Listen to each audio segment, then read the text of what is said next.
So I was kind of holding my breath for this one. As soon as it was announced and went up for pre-order, I knew I had to have it, but there were also a couple of concerns that still lingered with me from the first Guts release. Will they still use those small shoulder joints that just fell apart on me when posing? Did the wrist joints get an update to better adjust for all that sword wielding stress? Would I be able to pose this figure around without the fear of breaking anything?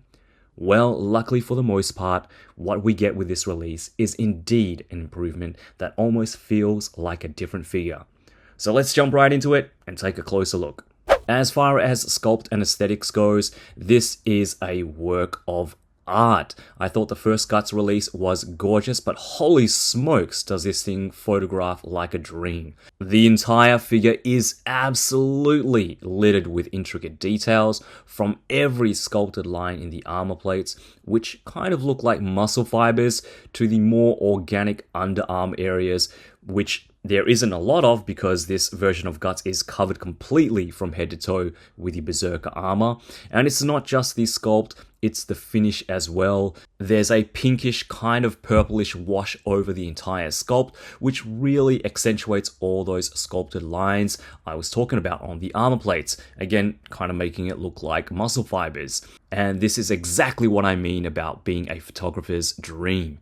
There's just so much going on in every nook and cranny in a good way without being too busy that even with a mediocre setup, you can still capture some really interesting shots. When we're talking proportions, Berserker Armor Guts retains that slender but athletic build of the first release Guts. Is he too skinny? Maybe. Should he be more muscular? Probably. But honestly, under all of that armor, it doesn't really matter too much. And if Tamashii were working under the supervision of Studio Gaga, Miura's own manga studio, then that's good enough for me.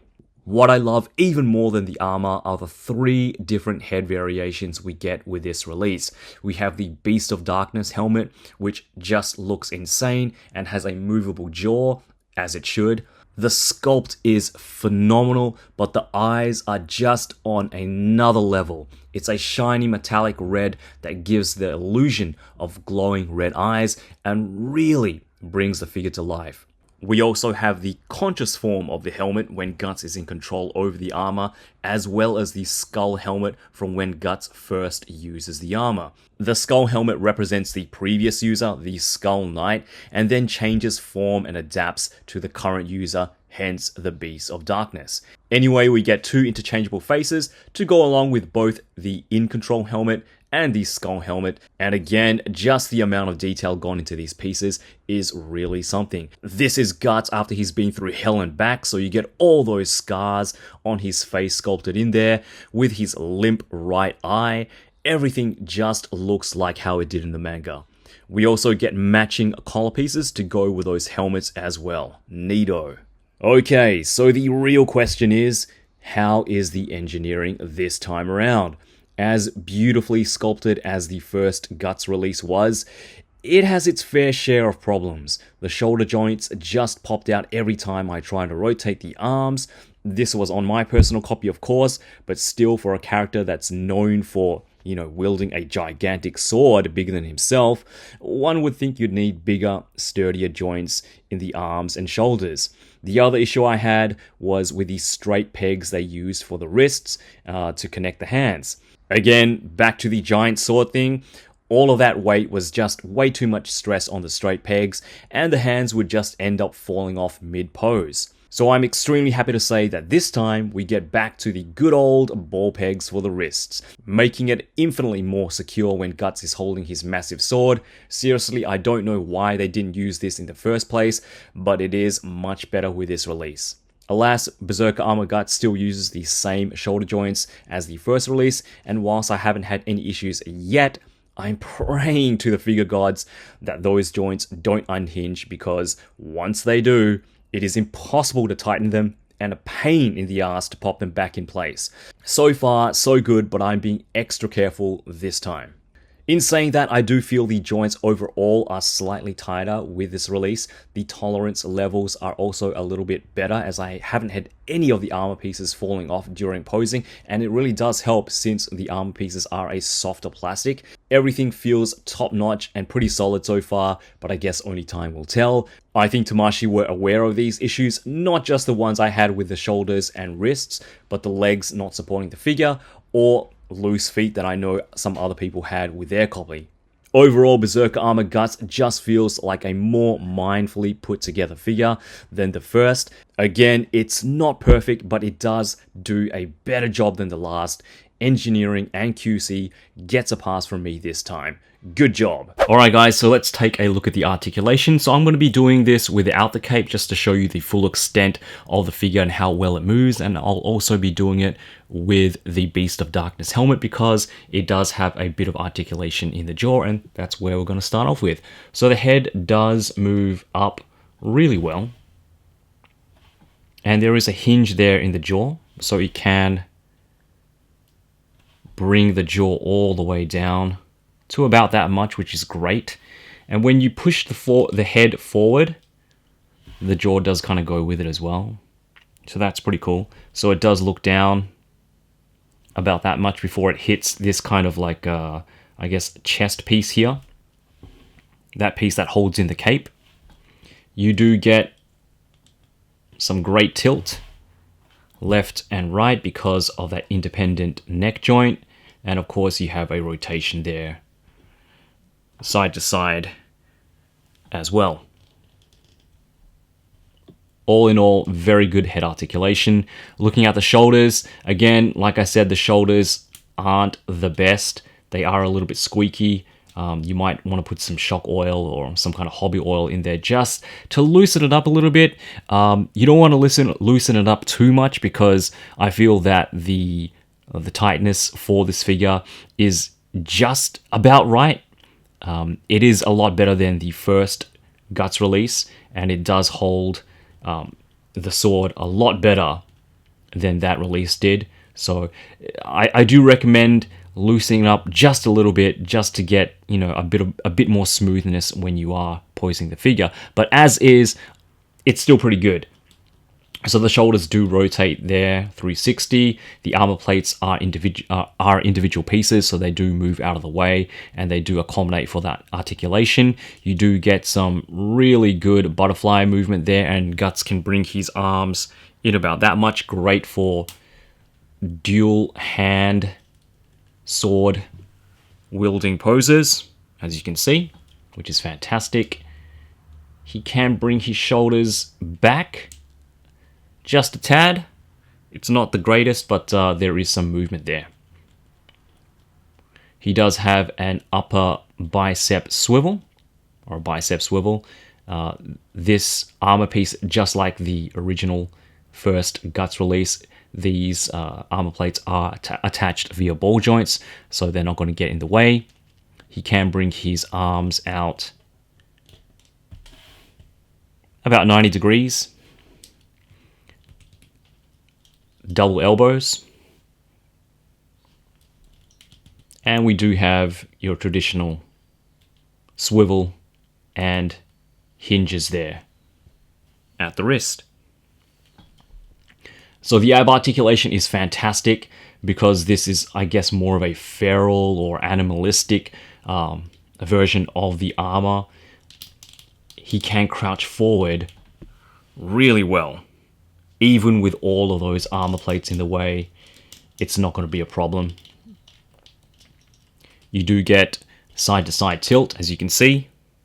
Fantastic, and he does bend back quite a bit as well. Again, you get these softer plastic pieces for the armor, which helps a lot. Again, a little bit squeaky, if you guys can hear that, so just do be careful. The legs, Guts can do the spread pretty nice. That's a good spread right there. He does kick forward a decent amount, actually really well.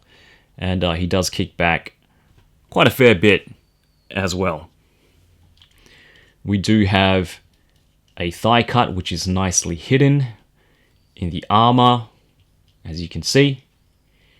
Double knees, which have a fantastic range. And what I love is that they even have the wash in the knee joints themselves as well, which is fantastic. It's a great little detail. The feet go down like so. Very good range. And they do go up quite a bit as well. Look at that. We get rotation there at the ankle. And some really good ankle pivot as well. So all in all, fantastic articulation with some really good joints that really help with the posing. So let's take a look at the accessory arsenal. There's actually quite a bit here, including some really cool looking hands. Again, extremely detailed, this time with claws. We also get his arm cannon attachment, Guts' one and only sword. Something really interesting this time around, a set of squatting legs for this version of Guts' most iconic pose, and of course, the cape. As well as those aforementioned head sculpts, too, with matching collar pieces. But first, those hands.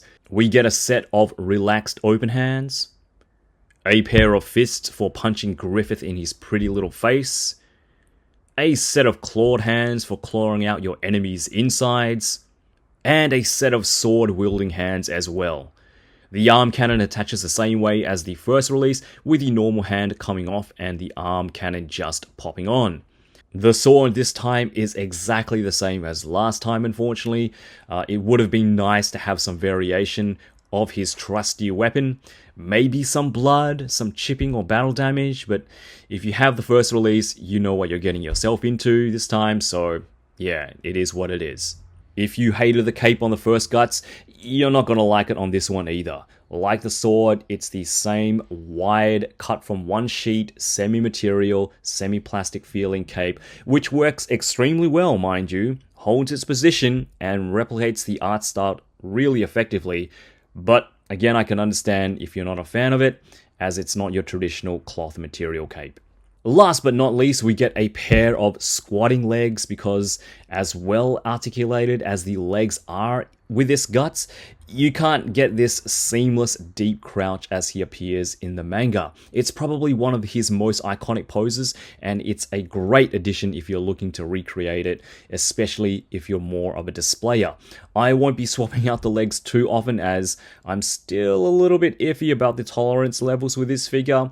It snaps together pretty easily, I would say, after a few goes. I can't really do it on camera because it is a little bit tricky, but once it's on there, it's pretty secure, and you can remove it pretty easily and pop the regular legs back on as well. And yeah, it looks pretty darn cool. So I feel the future success of the Berserk line was pretty much dependent on how well this release did, or does.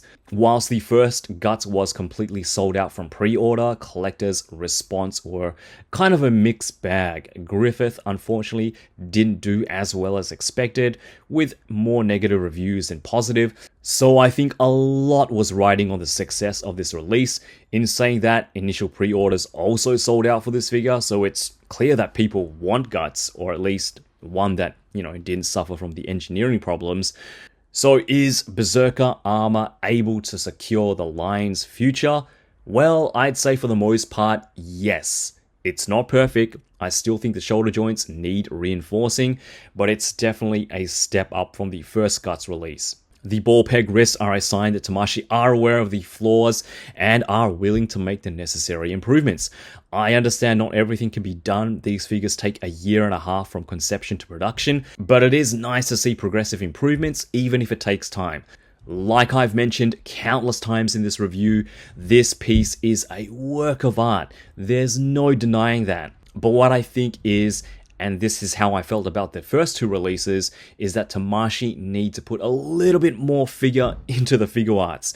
They've got the aesthetics down pat, they just need to work out the engineering just a little more, which is essential to what Figuarts is. A balance between capturing the look and essence of the character whilst giving us the best possible articulation. We know we have Shiruke on the way and Zod looming over the horizon. I'm looking forward to seeing more from this line, not just with new characters, but with further improvements to the figures themselves too. If it wasn't made clear already, I really enjoy this release. It's probably one of my favorite releases so far in this year. It's a solid figure with impeccable design and mechanics, while flawed, is still able to deliver a satisfying depiction of the Berserker armor. I think this is the guts that I'll have within arm's reach, as it's so much more enjoyable to pose and handle. The first release will probably be more of a display piece in my collection. Alright guys, hope you enjoyed the review. Leave a thumbs up and comment if you did, and I'll see you all in the next one, which will probably be Kurama Naruto. Have a good one guys, and as always, よろしく